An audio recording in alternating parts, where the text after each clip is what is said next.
હોસ્પિટલમાં જાતિ ગર્ભ પરીક્ષણ થતું હોવાની માહિતીના આધારે જિલ્લા આરોગ્ય વિભાગના પીસી એન્ડ પીએનડીટી એક્ટના ઇન્ચાર્જ ડોક્ટરની ટીમે છાપો મારી તપાસ કરતા હોસ્પિટલમાં પીએનડીટી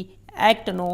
ભંગ થતા હોવાનું જણાતા સોનોગ્રાફી મશીન સીલ કરી જરૂરી રેકોર્ડ કબજે કરી કાયદેસરની કાર્યવાહી કરવામાં આવી છે। આણંદ જિલ્લામાં હોસ્પિટલો દ્વારા બાળકોનું ગર્ભ પરીક્ષણ ન થાય તે માટે કલેક્ટર અને જિલ્લા વિકાસ અધિકારીની દેવાહુતિ દ્વારા આપવામાં આવેલ જરૂરી સૂચના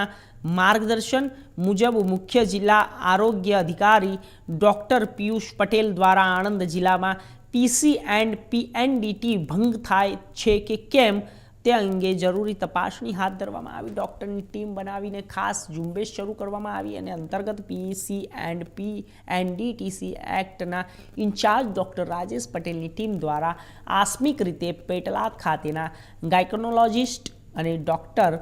જે કે વાઘેલાની અશિતા હોસ્પિટલમાં ચેકિંગ હાથ ધરાતા ગેરકાયદેસર જાતિ ગર્ભ પરીક્ષણ થતું હોવાનું તેમજ પીસીએનપી અને ડી એક્ટનો ભંગ થતો હોવાનું જણાયું હતું, જેથી તાત્કાલિક અસરથી હોસ્પિટલ ખાતેનું સોનોગ્રાફી મશીન સીલ કરવામાં આવ્યું અને જરૂરી રેકોર્ડ કબજે કરીને કાયદેસર કાર્યવાહી કરવામાં આવી।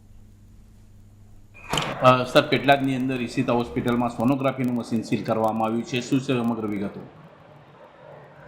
हमारी जोड़े एवी माहिती थी कि ईशिता हॉस्पिटल जो है त्या पीसीपीएनडीटी अंतर्गत कोईपण कामों थई रह्या छे ए बाबते अमारा तरफथी विजिट करवामां आवेली छे અને विजिट कर्या बाद अमने एवुं लाग्युं कि अहींया पीसीपीएनडीटी एक्ट अंतर्गत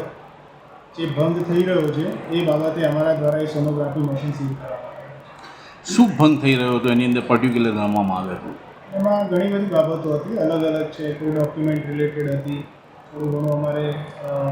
સેક્શનો છે બીજા લિંક પરીક્ષણ રિલેટેડ હતા, એના અંતર્ગત અમે હાલ એને મશીન સીલ કરેલું છે। સંભળાય છે કે જાતિ ગર્ભ પરીક્ષણ પણ ત્યાં કરવામાં આવતું હતું, એવું અમને જાણવા મળેલું હતું। હાલ એ બાબતે અમારી આગળની કાર્યવાહી ચાલુ છે અને એ બાબતે અમે એમને નોટિસ આજે પીસીપીએનડીટી કમિટી બોલાવી